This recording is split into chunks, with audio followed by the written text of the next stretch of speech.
All right, welcome to the Sumer Sports Show, Monday edition of the program. Thomas is not here. We have a few computer glitches a little bit there. Thomas is not here. Thomas is in Los Angeles. He just as a fan went to watch the Rams play Sam Howell and the Washington Commanders yesterday. So he's gone. But I am joined with two great data scientists here, Ben Brown and Tage Seth. Tage, you were already, you've been a co-host of this program before. You also host Stats and Schemes with Sean Syed every Tuesday and possibly twice a week moving forward here. How are you guys doing? We're doing. I'm not as good as Tage. Basically, Tage is on the verge of clinching the NFC North Championship in front of my very eyes here, coming up on Christmas Eve with the Detroit Lions facing off against the Minnesota Vikings. But I don't know. After my epic meltdown, Minnesota style against the Bengals, I'm just like kind of reeling in a lot of ways. So hopefully Tage and I can fill in for Thomas in some sort of applicable fashion, but I know it takes two of us to do the work of what Thomas Dimitrov can do for sure. So it is humbling, but I'm glad to be here and I appreciate you having me on. We got some good comments here about Sam Howell and having to watch him live. Yeah, this has been fun for everybody who's not privy to the show. By the way, we have really good numbers going right now here, both on YouTube and Twitter. So we thank you all for coming. Ben, grew up in the same town basically as I did, is still a Vikings fan somehow out of the grace of God and maybe more loyalty than me. Tage is obviously from the Detroit area and is a Lions fan and is going to get to see in all likelihood the first division title in his lifetime. Tage, let's switch gear. Like, I know we were going to talk Bengals Vikings for a second, but let's talk briefly about Denver versus Detroit. Denver, you were at that game. Denver was on their third straight road game, sort of shorter rest, have lost now two of the last three. We're kind of sort of teetering there, but the Detroit Lions, were struggling a little bit, right? They were kind of, up front. Jared Goff had faced a lot of pressure in the defense, which I think was the most impressive part of what they did Saturday. They had given up 25 points in 5 consecutive games. I'm sorry. When you watched that game on Saturday, did you think it was a harbinger of things to come? Kind of like the offense hitting on all cylinders, things working, sort of as they should, or did you think it was just a good spot for the Detroit Lions against kind of a Denver team dealing with a lot of headwinds, coming into Week 15? Like I texted you guys, the 3 people I'm most thankful for in my life are you two and Sam Laporta. And it really was a Sam Laporta game on Saturday, which I think was huge. And like, you look at the Lions from a team building aspect and like the trade to move on from TJ Hawkinson ended up being a win-win. I think when you look back at it, Vikings get exactly what they needed from Hawkinson's play. And then the Lions are able to hit on the right tight end here. And Sam Laporta gets someone who leads the league in receiving touchdowns among tight ends, top 5 in yards per route run, top 5 in receiving yards among tight ends as well. So that was really the main takeaway for me from this game was the Lions offense has someone outside of Amon-Ra St. Brown that they can go to on late downs and in the red zone. And that was an issue to the offense last year and earlier in the season, and having Laporta step up and be as good of a tight end as he's been, I think has been really crucial to a lot of their success. Well, and to your point, the Vikings with Kwesi Adolfo-Mensah as the general manager, they went out and spent, I believe it was something like $7 million APY on Josh Oliver to be that kind of like hand in the grass, down blocking tight end for their run game. Now the run game has kind of been up and down. Now that they got a real running back in there, it's been better. But Hawkinson was kind of that tight end that's, he's almost always detached from the ball. He's kind of, he's doing a lot of the things that maybe isn't like, he's like the exact opposite tight end that Dan Campbell was when he played in the NFL. And so there was like a mismatch there, but he goes to Minnesota. Minnesota had really struggled to find a number 2 receiver all of last season, 2022. He comes in, effectively plays that role. Now that they got Jordan Addison, you're starting to look at kind of, Ben, what Kwesi has been building. there, where you now have Jefferson, you still got to get him extended. Addison, who looks the real deal as the number 2 guy, especially given, his body type, probably better suited for that. And now you have Hawkinson and Oliver are 2 tight ends that kind of, perfectly fit one another. I sort of think about this team and like whether or not they sign Kirk Cousins and whether or not they win out or whether they make the playoffs or whatever is kind of inconsequential. When I watched the Vikings team on Saturday, I couldn't help but be optimistic about what they're building there and about what their future holds. Yeah, definitely. I think, the offensive skill position players that they have currently in place heading into next season, I do think obviously there might be, in some ways, question of what they're going to do at running back. But Tyson Chandler, I would say, very much flashed and in finally getting, I would say, a lion's share of the opportunities at the running back position on Saturday. So to me, like, they have built one of the strongest young nucleuses of pass catching options for any quarterback. And I don't want to say they're, an offense that's now agnostic to the quarterback position or maybe isn't influenced by who is actually playing there. But, we saw it with Nick Mullen on, Saturday, 79th percentile EPA per drop back, really good, I would say, and sound against a defense that probably isn't anywhere close to where it was at last year. But to me, like, this is very much a situation where you kind of want to figure out what you have in Jaron Hall for the Minnesota Vikings. He's the one guy that is really probably going to be a constant in that room from, this season to next season, outside of what happens with Kirk Cousins, and really understanding if he can actually be a viable, option to start in this particular offense with this particular set of skill position players is very much what they have to do towards the end of this season. But I'm with you. I think, optimistically, like, they are really setting up to have a lot of guys under contract that are going to be here for quite some time. And if you do, I would say, finally figure out something at the quarterback position where you're not paying a guy, $35 million a year to be a league average quarterback. Like, if you can pay a guy closer to that rookie wage scale at the quarterback position and still be a top 20, top 15 guy, like, they might really have something here in Minnesota and might be able to, I would say, bottom out quicker than what people projected and really be a force in the NFC at large coming up here and, even over the course of next season and the year after. Yeah, it's so interesting. I watched that game Saturday, Tage, and I'm like, I got a really hot take coming from it, okay? I think even though the Bengals won that game, I come out of that game Saturday more optimistic about the future of the Vikings and the Bengals, and here's why. All the stuff that has been supporting, and I'm a big Joe Burrow guy. When we were all at PFF, like, I wrote Chris Collinsworth's All-Pro team. And he wanted, the only thing he said was, "Hey, Eric, put Burrow first team in 2021." So I did it, and he led the league in passer completion percentage. He led the league in yards per attempt, an incredible feat, a lot of sacks. So it wasn't perfect, of course. I'm somebody who has always thought Burrow was a pretty good player, but then I look at this.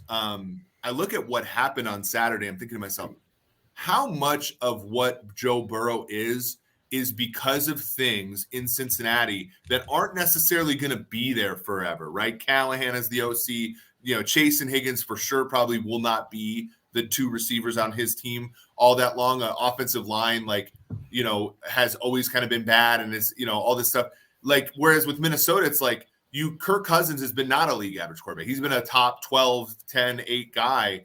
But when you've put in Nick Mullins, it's gone down to, something relatively, it's still okay. It's still efficient. It's still productive. Right. So I'm like, okay, well, if you put a rookie quarterback in the Vikings situation, they're going to be pretty good.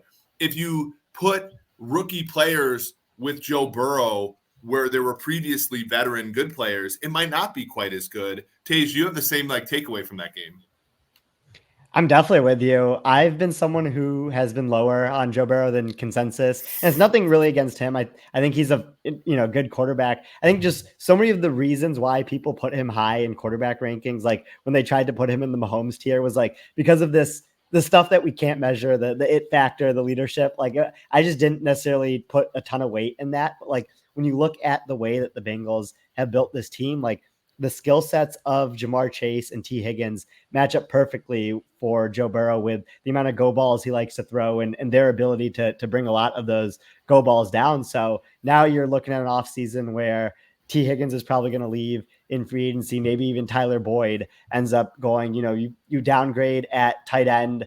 And now you're starting to find someone in Tanner Hudson that can step up, but it's taken them a couple weeks to get going here from that perspective. And, I think the other thing that's been really big for the Bengals as well is when Joe Burrow was playing weeks 1 through 12, and this was partly because of his injury, but also I think partly because of preference, they were in shotgun 85% of the time.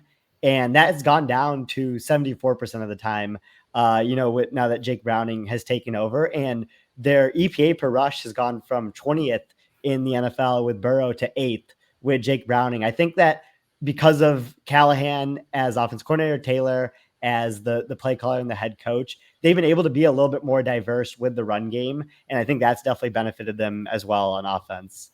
Yeah, it's so funny. And I get worried about this sometimes because, we've obviously been on the outside for this whole time. And obviously we have friends that work for teams. And so we can ask this question. But from an outsider's perspective, I'm always like, why? Like, there are coaches where you can very clearly see that they schemed up an amazing game plan for this particular quarterback in this particular spot, and the outcomes are like pretty damn good, right?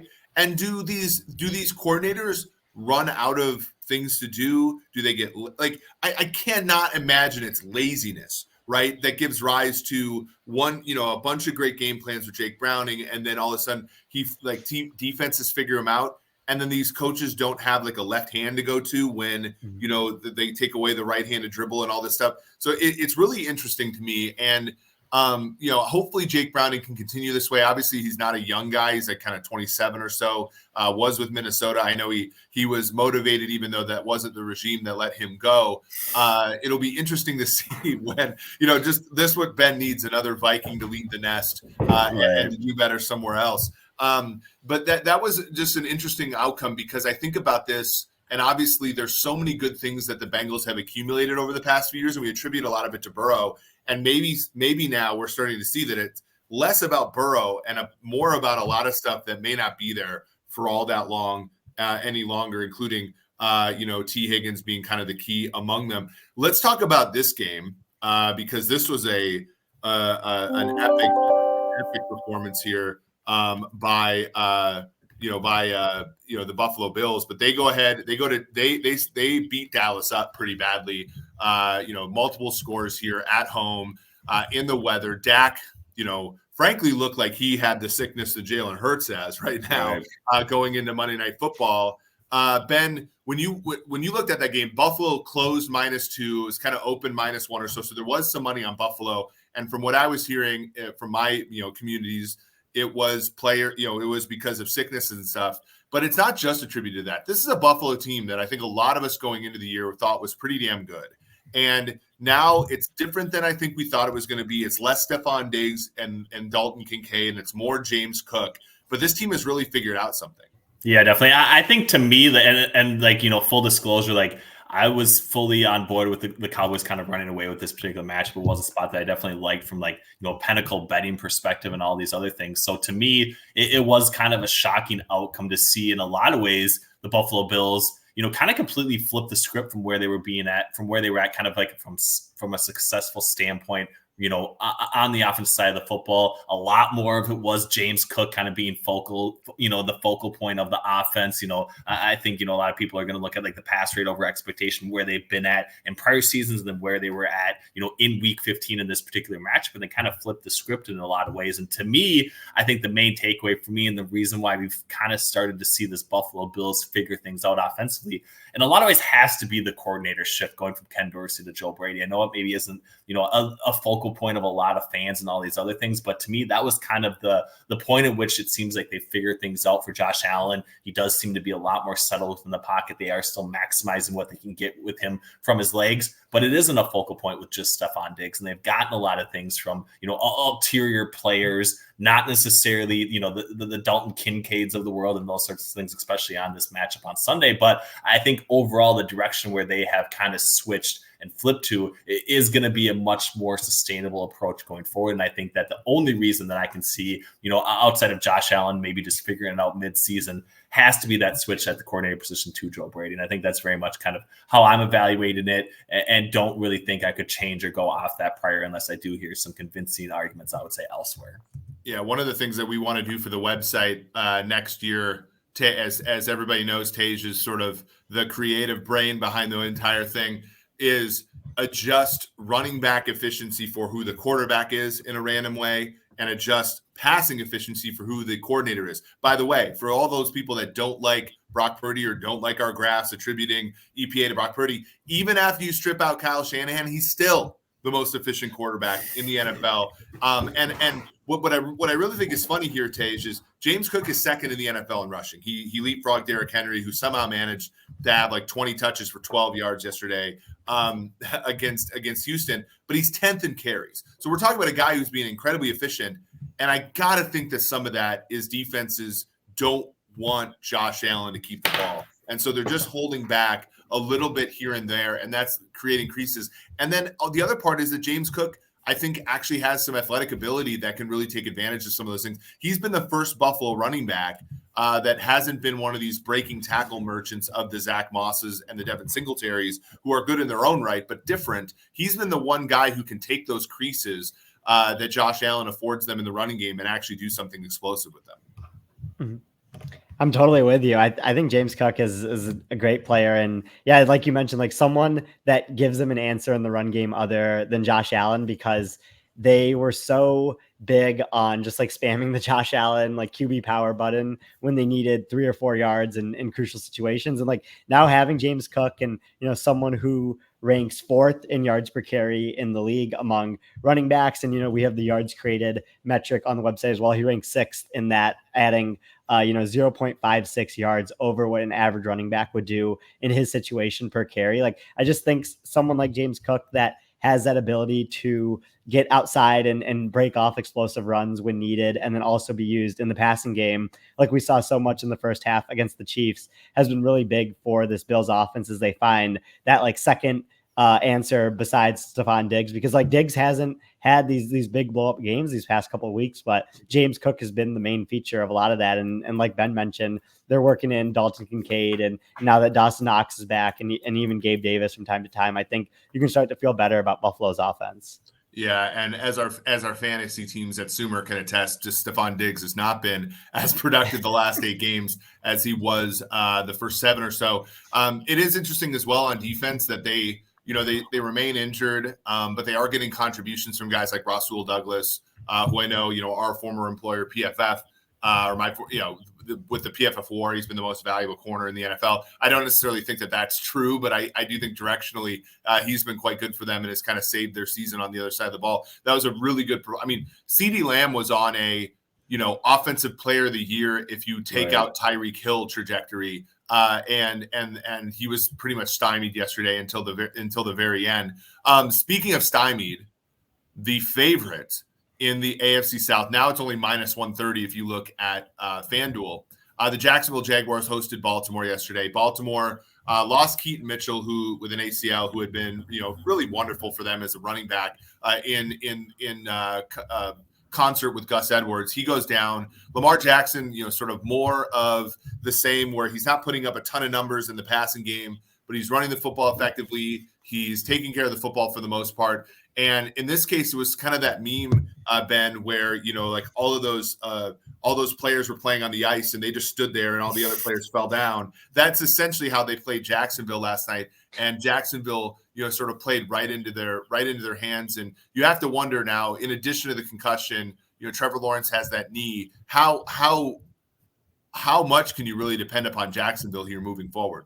Yeah, definitely. I think, the most surprising thing of all, where the 2023 season has gone has been the fact that like the Indianapolis Colts are going to play meaningful football games to potentially win the AFC South here when it's all said and done after losing, their starting quarterback really early on in the season. So to me, it's been, I would say, a spot where the Jaguars have been very, not necessarily completely underwhelming, but have been really poor in certain stretches of this season, that I think it just speaks to the fact that they are probably not in that same upper echelon type of tier that a lot of these other teams are in the AFC that they're supposed to be able to compete with. And especially kind of coming out of that performance against Kansas City last year in the playoffs, like I think everyone kind of expected the Jaguars to take some sort of step forward. The fact that they did have, very widely the easiest AFC schedule of any like playoff potential team heading into the season. Like, they really haven't lived up to expectations. So I think from my perspective, like, they are a team that I would probably be actively fading come playoff time. They just don't seem like they have figured things out enough. Calvin Ridley,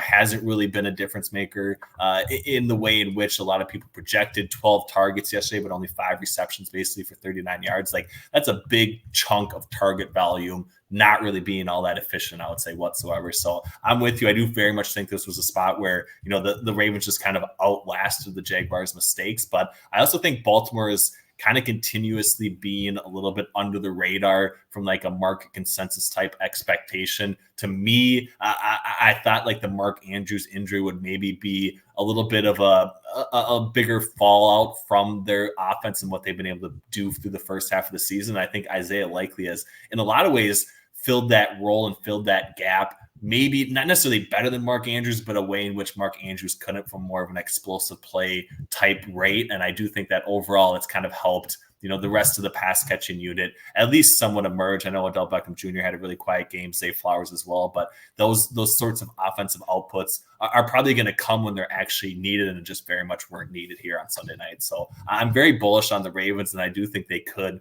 potentially finally be that AFC representative in the Super Bowl when it's all said and done. Yeah, let's take a look at our simulation here, because this is like the one division that's actually pretty contested. We have the Jaguars kind of right on market there, 54.8% to make the playoffs. We have Houston with a 17.4%, Indianapolis with a 27.8%.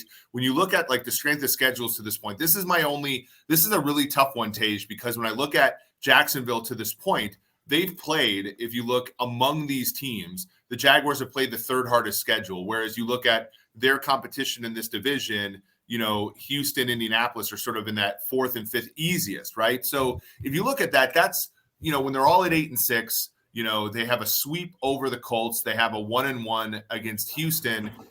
And then you look at the strength of schedule left, Jacksonville's third easiest.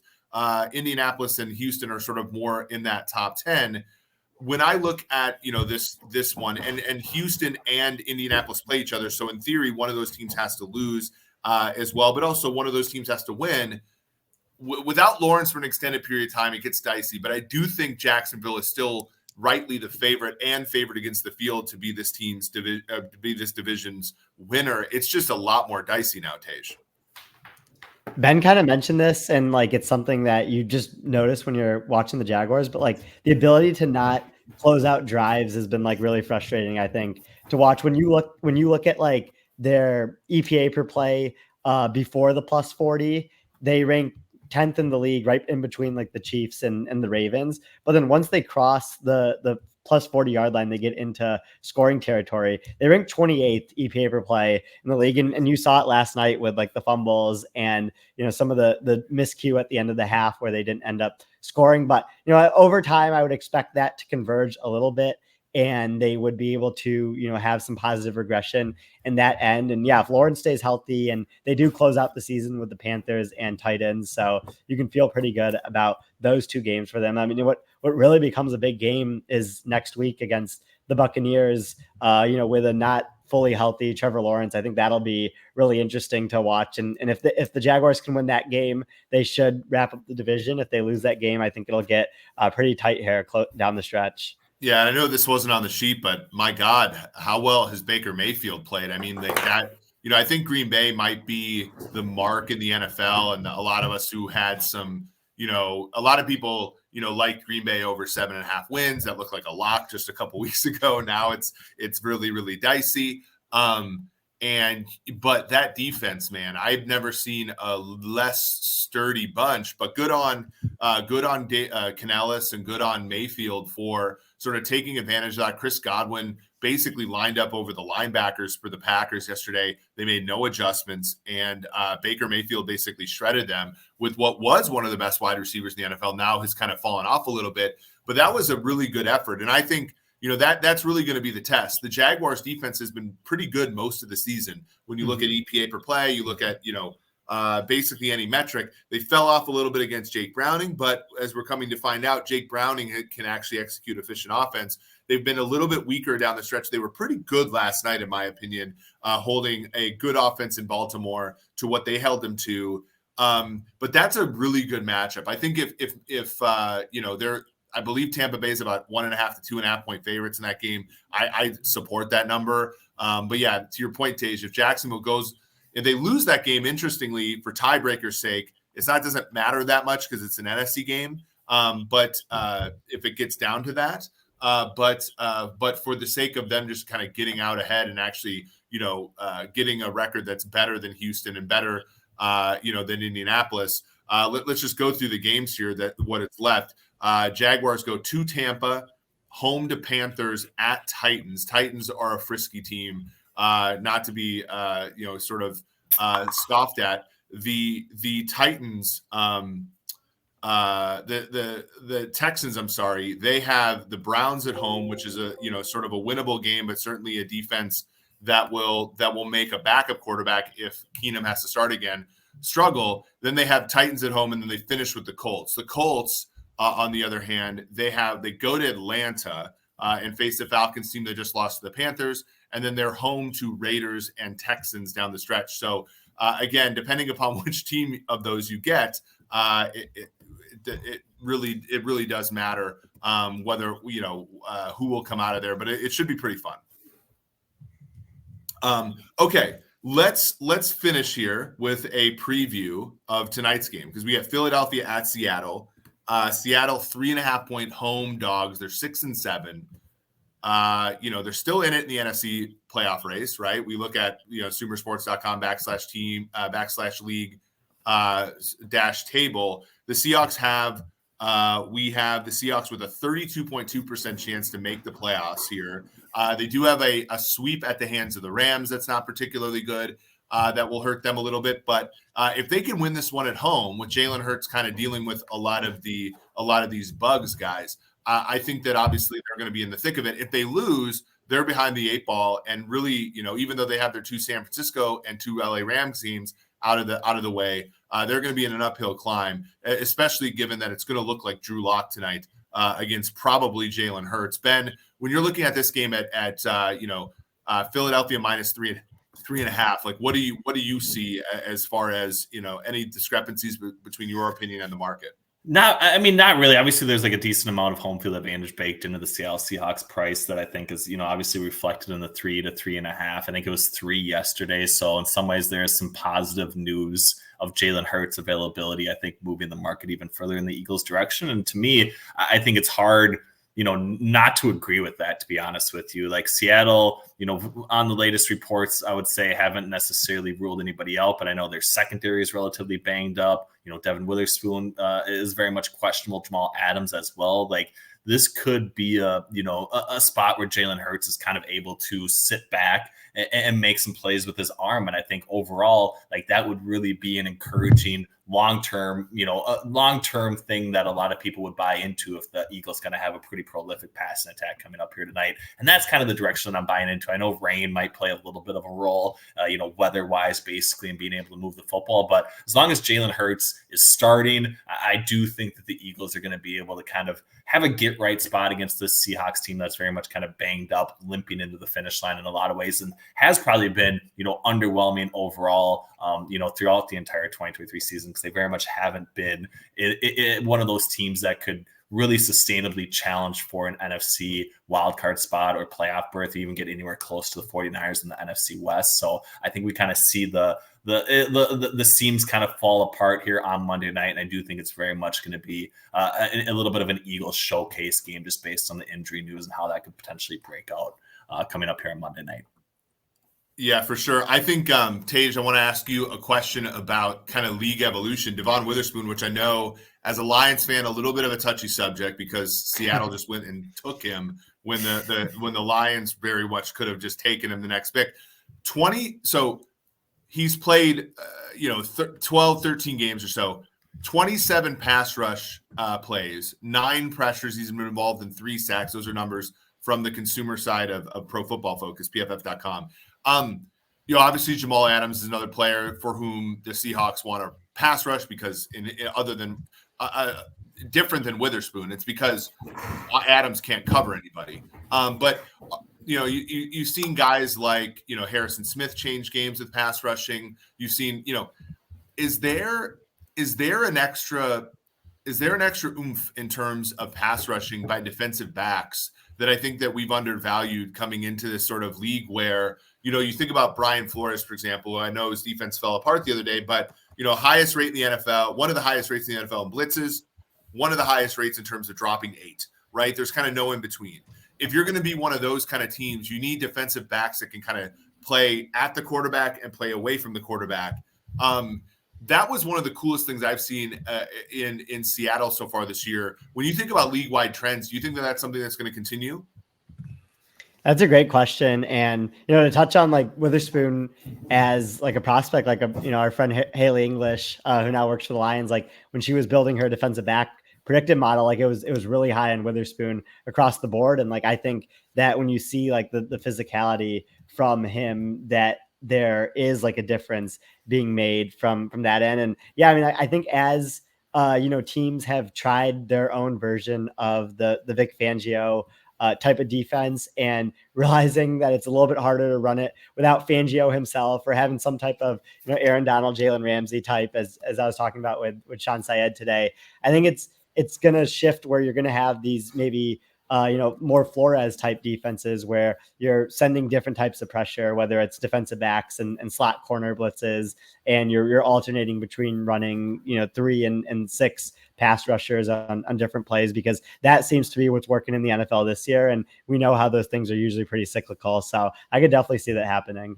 Yeah. And I actually was messaging with Kwesi a couple weeks ago about the Vikings, because I was going through some stuff and I noticed that they give up 70%, or they were giving up 70% completion, but they were one of the top teams in the NFL in terms of pass success rate against. Mm-hmm. So when you think about that, that's, you're making the quarterback get rid of the ball. He can complete those balls, but they're unsuccessful completions, right? And I think that that's when you think about trade-offs that teams have to make when they're building teams.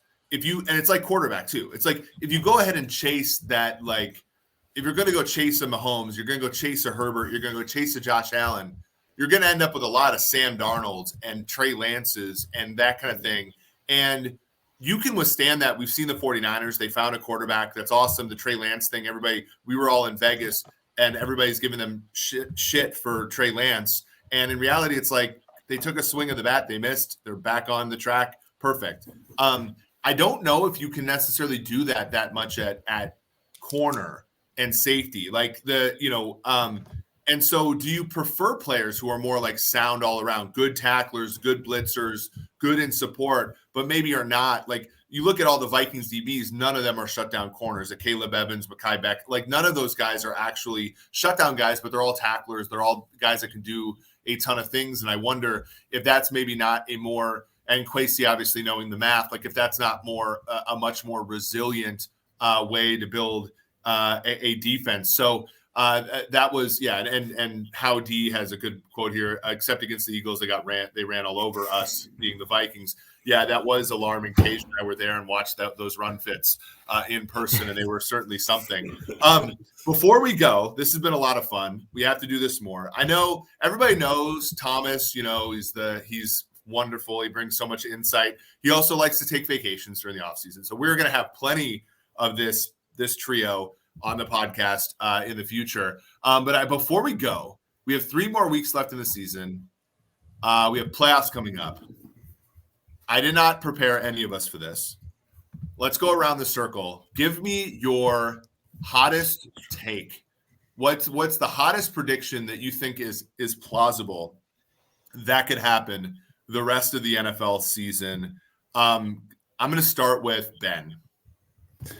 I will say that I think the Tampa Bay Buccaneers not only make the playoffs and win the division, but I think they also can make it to at least the divisional round and maybe have an outside shot. I don't know if they're actually going to get past the divisional round, depending on how things stack up. But I think if they play not the 49ers, they could at least give the Cowboys or the Eagles or the Lions a game in the divisional round to the point where things could be a lot more sweaty for either one of those 3 teams. So I'm not going to say they're going to make the conference championship game, but I think they at least have it in the cards to get hot here at the end of the season and ride Baker Mayfield.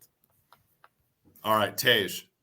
I like that, Ben. That's a bold prediction. I don't know if mine's going to be as bold here, but for those who don't know, I was I was on Dak 40-1 to win MVP when, like 2 months ago, I think. And, apologize to those who tailed that. I think that died yesterday. But the new one is Josh Allen is usually, around 14-1 to win MVP. I do think he actually ends up winning MVP of the league here at the end of the season. I think that the Bills are going to win out and then maybe even win the AFC East. And if they do that, if they win the AFC East, you're basically betting on that, because I do think that Josh Allen would end up being MVP. He would be, at least second, maybe first in total EPA. And we know that's usually a good predictive metric of that award. So I'm hoping that that could happen there down the stretch. Yeah, we at Sumer make, and I like that. I've written that in my column, the Friday column, a number of times. But the Bills can remain undervalued longer than that column can remain solvent. So I've sort of stopped. But the Bills, we have a 35.2% chance to win that division. And the path is easy, right? They're 8-6 right now. They're 2 games back. But you look at the Bills' schedule. They go to Los Angeles to play the Chargers. Now, this is a classic one. We've already seen sharps. That thing got after yesterday, went up to 13.5. It's back down to 11.5. We know that NFL teams this time of year at home should just not be installed as that big of underdogs. Even an NFL team that got beat by like 70 points to the Vegas Raiders. So, that's not a gimme, but it's close, right? And then they host the Patriots, which that team plays hard, but they're drawing dead. Who knows if Bill Belichick, what his situation will be by then. And then, of course, they go to Miami to try to win against the Dolphins team that they beat handily early in the season. The Dolphins, on the other hand, they have Dallas at home this week. They go to Baltimore on New Year's Eve. And then, of course, they face the Bills at home. So, there is a really good chance. I mean, the Bills don't even, the funny thing is there are different paths. I got to go through the tiebreaker things, but if the Dolphins lose, Dolphins still have to lose out, I believe, for this thing to be a thing, I want to say. But Buffalo, I believe there's a couple different paths where Buffalo can win the division that does not involve them winning out. So there is some path there. I have to go through the tiebreakers, but that's a very good one. I like that one a lot. All right, here's mine. I asked this question at the beginning of the podcast. It was very pointed. I do believe in teams. I believe that in football, because of the way schemes and everything go, I do think you can peak at the wrong time. Mm-hmm. I also think that you can bottom out at the right time. And I believe that the Eagles, the Bills, the Chiefs, and the Lions have all bottomed out at the right time. I think getting Chauncey Gardner-Johnson back, possibly getting some other, like Aleem McNeil could possibly come back. I don't actually know if that's true. I think Detroit has a real chance to win the NFC still.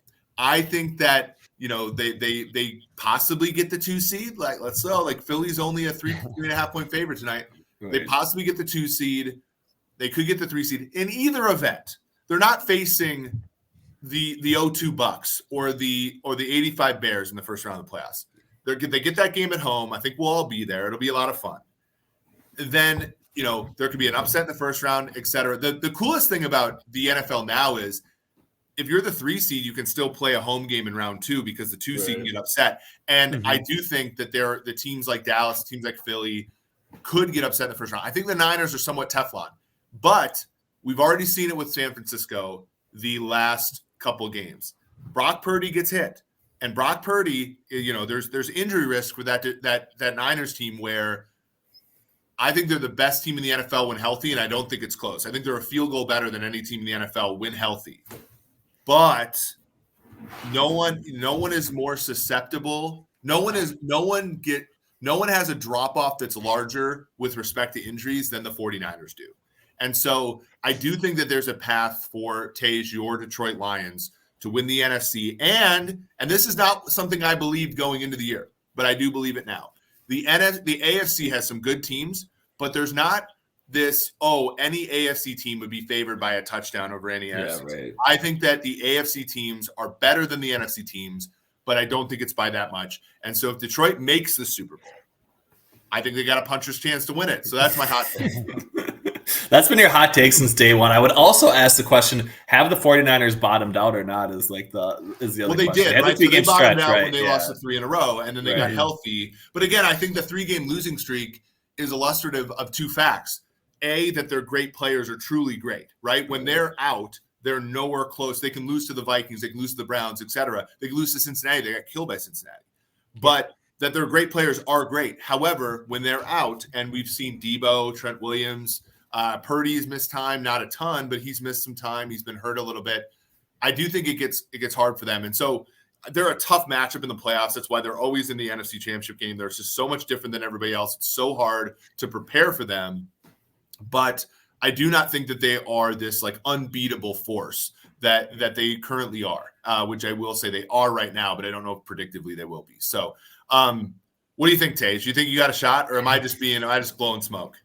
I mean, I got chills listening to that, honestly, just thinking about the Lions and the Super Bowl. But I do think you bring up good points where it's like there are two paths for the Lions to make the NFC Championship. The main one is the easy to see. The Eagles end up losing tonight to the Seahawks, and Lions are able to beat the Cowboys and Vikings here in these next 2 weeks to end up securing the 2 seed. And then they're able to play, whether it's the Rams or the Packers at home in their first playoff game, Eagles in their second playoff game. And we know the Eagles defense is susceptible and now have the defensive coordinator change. And then they have the game against San Francisco. But the other path I think that's interesting is it kind of goes the other way, where it's Lions lose to Dallas, Eagles win tonight, and the Lions basically lock up the 3 seed going into week 18, and they're able to take that week off to rest their starters. Right. And then you're able to have a week of prep extra for that Eagles game, assuming you win your wild card round, and you can feel good about getting that while maybe the Eagles are still, playing for something in that week or something like that. So I think those are the paths for the Lions. That's what I spend a lot of my free time thinking about is those different ways to get to the NFC Championship game. Yeah, it would be so much fun. 1991 was the last and only time the Detroit Lions played in the NFC Championship game. They went to Washington and lost to the football team. But they did kill Dallas in the divisional round at home after they had to bye there. So that was a good time. I'm excited. I think that this season has been at times really weird with officiating and injuries and everything, but we're lining up for some really compelling football. No one I think is going to run away with the Super Bowl. And frankly, the team that's favored going into January is almost never the team that actually wins it. So, and that's just probability. So this has been a great show. We'll probably have another one Wednesday. We might even have the same cast Wednesday. It depends on what Thomas's schedule is. But yeah, we're truly busy right now. We want to thank you all for joining. If you liked what you listened to, hit the like button, hit the subscribe button. Once this show hits it big, you can tell all your friends that you were there first. Just like Taylor Swift, you could say, "Hey, I was one of the first Swifties in the world." Now all you guys are watching her on football games. You could say, "I was the first person that liked the Sumer Sports Show." We'll come up with a name for you guys a little bit later. So for Ben Brown, for Tage Seth, this has been the Sumer Sports Show.